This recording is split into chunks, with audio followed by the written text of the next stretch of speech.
Hey everybody, what's up and welcome back to today's video guys. And today guys, I'm going to go ahead and be showing you how to go ahead and purchase tickets online for the Westminster Abbey. This is a very simple thing to do, and if you want to go ahead and skip all the annoying queues and long wait times, you can purchase the tickets using the first link you're going to see down in the description below this video.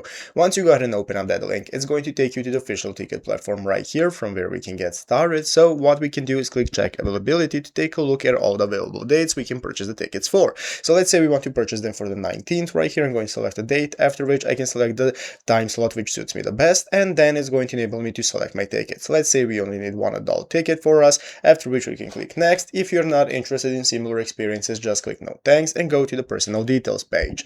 On the personal details, we need to fill out all our info such as our first name, last name, email address, and so on. Make sure to fill it out all correctly, and once done so, you can click next to go to the payment option. This is going to open up this new menu from where we can take a look at all the payment methods that are available to us, such as Apple Pay, debit and credit card, PayPal, and so on, to choose whichever one suits you the most. Let's say we want to use debit and credit card. We are going to click on it right here, and it's going to open up this menu from where we can get started filling out our info. So fill out your info and click pay once ready, and once you make the purchase successfully, your tickets are going to arrive on your email address that you have used for signing up your account on this platform. So go into the description right now, open up the link, and get started purchasing your tickets today. So I hope this video was helpful. If it was, make sure to leave a like and subscribe to the channel. Thanks for watching, take care, and bye.